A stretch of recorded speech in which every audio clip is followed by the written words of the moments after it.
Hello കൂട്ടുകാരെ, എല്ലാവർക്കും നമസ്കാരം. Good morning. 2-3 ദിവസമായിട്ട് നമ്മൾ കണ്ടില്ലായിരുന്നു അല്ലേ? 2-3 ദിവസമായിട്ട് ഞാനൊരു യാത്രയിലായിരുന്നു, അതുകൊണ്ട് അങ്ങനെ കുക്കിംഗ് വീഡിയോ ഒന്നും എടുക്കാൻ പറ്റിയില്ല. ഇനി അടുത്ത 3-4 ദിവസത്തേക്ക് വീണ്ടും ഒരു യാത്ര വരുന്നുണ്ട്. അതുകൊണ്ട് എല്ലാവരെയും കാണാൻ പറ്റാത്തതിലല്ല എങ്കിൽ എല്ലാവരോടും സംസാരിക്കാൻ പറ്റാത്തതിൽ എനിക്ക് വിഷമം ഉണ്ടായിരുന്നു കേട്ടാ. ഇന്ന് രാവിലെ പുട്ടും പയറുമായിരുന്നു. അപ്പോൾ ആ വീഡിയോ എടുക്കാൻ ഞാനും വിട്ടു പറഞ്ഞു, പറഞ്ഞ തിരക്കിൻ്റെ ഇടയിൽ വന്ന്. പിന്നെ കുറേ തുണിയൊക്കെ 3-4 ദിവസത്തേക്ക് എല്ലാവരുടെയും തുണിയൊക്കെ നനയ്ക്കാനുണ്ടായിരുന്നു. പിന്നെ മുറിയൊക്കെ അടിച്ചു വരാണ്ട്, അങ്ങനെ അതിലേക്ക് ശ്രദ്ധിച്ചതുകൊണ്ട് രാവിലത്തെ കാപ്പിയുടെ വീഡിയോ എടുക്കാൻ ഞാൻ വിട്ടുപോയി. ഇന്നിപ്പോൾ എളുപ്പത്തിന് ഞാനൊരു പരിപ്പ് ചാറാണ് ഉണ്ടാക്കിയത്. അപ്പോൾ കറി വെച്ചുകൊണ്ടിരുന്നപ്പോഴും ഓർത്ത് അയ്യോ നമ്മുടെ വീഡിയോ ഇട്ടില്ല ഒന്നും. അപ്പം നമുക്ക് ഇന്ന് പരിപ്പ് ചാറിൻ്റെ ഒരു റെസിപ്പി പറയാം. അപ്പം ഞാൻ എളുപ്പത്തിൽ വന്ന പരിപ്പ് 2 വിധത്തിൽ നമുക്ക് മാർക്കറ്റിൽ വാങ്ങിക്കാൻ കിട്ടുന്നുണ്ട് കേട്ടോ. എളുപ്പം വേകുന്നു എന്ന് പറഞ്ഞ ഒരു പരിപ്പാണ് ഞാൻ വാങ്ങിയത്, ഒരു പാക്കറ്റ്. അതെന്ന് വെച്ചാൽ ഒരു 5-10 മിനിറ്റ് ഒന്ന് കുതിർത്താനിട്ട് വന്നിട്ട് ഞാൻ കഴുകി കുക്കറിൽ വെച്ചൊരു 3 വിസിലടിച്ചപ്പോഴത്തേക്ക് നല്ല ഭംഗിയായിട്ട് നല്ല പട്ടുപോലെ വെന്ത് കിട്ടി.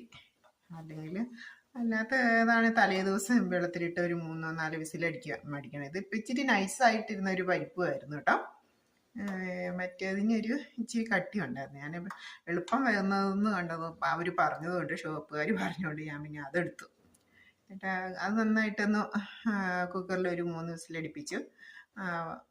അത്രേ ചെയ്തുള്ളൂ. പിന്നെ ഞാൻ തേങ്ങയും ജീരകവും ചെറുള്ളിയും കൂടെ മുളക് പൊടിയാണ് ചേർത്താൻ, പച്ചമുളകില്ല. ഇനിയിപ്പോൾ മുളക് പൊടിയും കൂടെ ചേർത്ത് നന്നായിട്ട് മിക്സിയിൽ അടിച്ചെടുത്തു.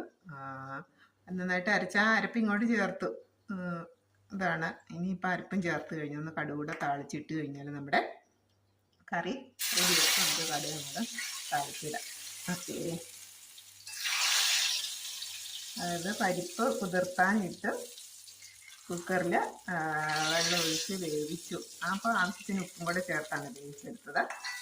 ഇച്ചിരി ഉപ്പ് പൊടി ഇട്ടായിരുന്നു വേവാൻ വെച്ചപ്പോൾ, അപ്പോഴത്തേക്കും ഉപ്പുണ്ടായിരുന്നു. ഇപ്പം അധികം വെള്ളം ഒഴിച്ചാൽ പിന്നെ ഒരുപാട് ചാറായിപ്പോൾ. നമ്മുടെ വേവിനനുസരിച്ച് കുറച്ച് വെള്ളം ഒഴിച്ചാൽ മതി. പെട്ടെന്ന് തന്നെ വെന്ത് കിട്ടി. അപ്പം അങ്ങനെ വെന്ത് കിട്ടിയ പരിപ്പ്, കുക്കറിൽ വേവിച്ച പരിപ്പിലേക്ക് ഞാൻ ചേർത്തത് തേങ്ങയും ചെറിയ ജീരകവും ചെറിയ ഉള്ളിയും കൂടെ ഞാൻ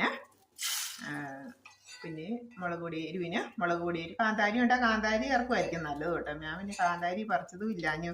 പിന്നെ ഈ യാത്രയൊക്കെ കഴിഞ്ഞ് വന്നുകൊണ്ട് എനിക്ക് ഒരു മടി കൊണ്ട് ഞാനങ്ങനെ ചെയ്യാൻ പോയില്ല. മുളക് പൊടി ഇങ്ങോട്ട് ഇട്ടു.